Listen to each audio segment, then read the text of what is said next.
हूँ राबिया। खबर शामिल करते हैं बूरेवाला से।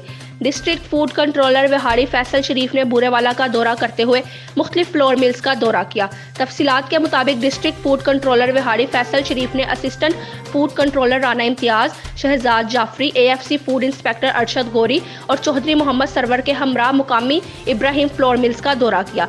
इन्होंने आटे की क्वालिटी, नमी के तनासुब और वजन को चेक किया और इत्मीनान का इजहार किया।